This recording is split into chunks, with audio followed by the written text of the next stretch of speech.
Elena Vance, the CEO of Vance Financial, was known for her relentless drive and her ability to spot inefficiencies from a mile away. But on a chilly Thursday evening, as the last of the senior staff filed out of the boardroom, her attention was caught by something she had never really noticed before. The janitor. If you believe in kindness, second chances, and the power of small moments to change lives, please like, comment, share, and subscribe to Kindness True Stories. Also, tell us in the comments, where in the world are you watching from? His name was Tom, a fact she only knew from the security badge clipped to his worn-out belt. He was a quiet, unassuming man in his late 40s, with kind eyes that held a deep, unshakable weariness. For 2 years he had cleaned her office, emptying her trash and vacuuming the plush carpet, always with a gentle nod but never a word. That night, as she packed her briefcase, she saw him lingering by the window on the 47th floor, staring out at the city lights with a profound sadness that tugged at something in her chest.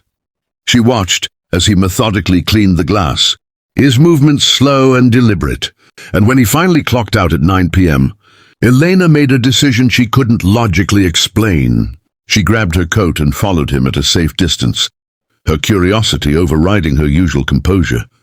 Tom walked with a heavy gait through the financial district, his janitor's uniform hidden under a thin, grey jacket, and he didn't stop at the subway station. Instead, he turned down a side street and entered the glowing doors of a rundown 24-hour diner called Mel's. Elena hesitated for a moment, feeling like an intruder, but she pushed the door open and slipped into a booth in the corner, hiding behind a menu.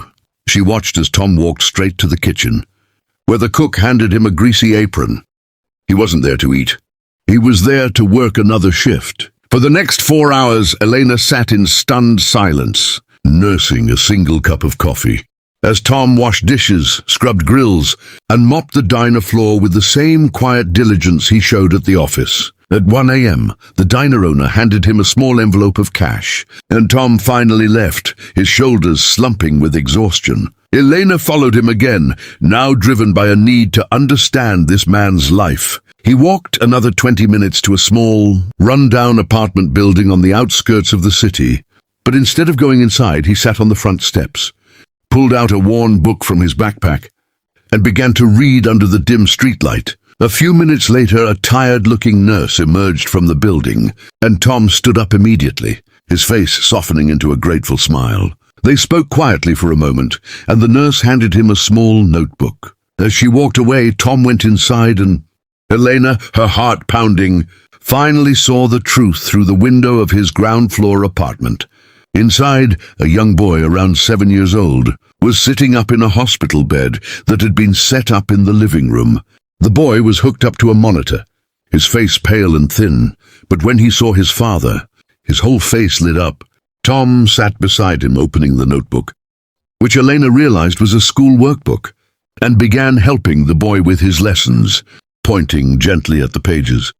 Elena watched as Tom, who had just worked a full day cleaning offices and a full night washing dishes, patiently helped his son with math problems, his voice a low, soothing murmur she could almost feel through the glass. The boy, his son, had a feeding tube and a breathing tube, and Tom tended to him with the hands of a surgeon, checking the machines, adjusting his pillow, and then returning to the homework with unwavering focus. Elena stood there in the cold for what felt like an hour, tears freezing on her cheeks, as she witnessed a level of sacrifice and love she had never imagined. This man, who the company saw as invisible, was a single father working 2 jobs, not for luxuries, but to keep his terminally ill son alive and educated, bringing the classroom to his bedside because he was too sick to attend school.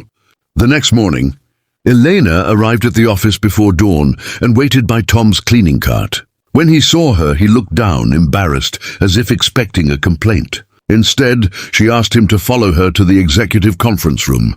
There she closed the door and, with a trembling voice, told him what she had seen.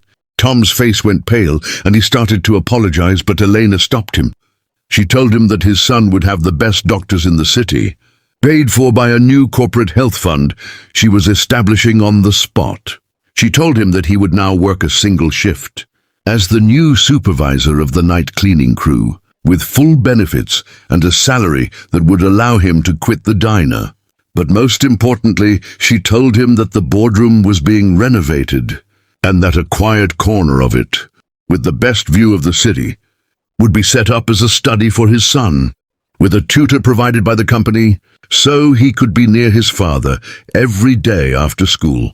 Tom sank into a chair, his body shaking with silent sobs, and for the first time in her career, Elena knelt beside an employee, not as a CEO, but as a human being who had finally understood that true leadership isn't about spreadsheets and quarterly profits. It's about seeing the invisible, honoring the sacrifice, and recognizing that the greatest indicator of success is not what you accumulate for yourself, but what you are willing to do for someone else. The dignity of a person is not measured by their title, but by the depth of their character, and that night, a janitor taught a CEO the most valuable lesson of her life. If this story of unseen strength touched your heart, please like, share, and subscribe to Kindness True Stories for more powerful tales of humanity.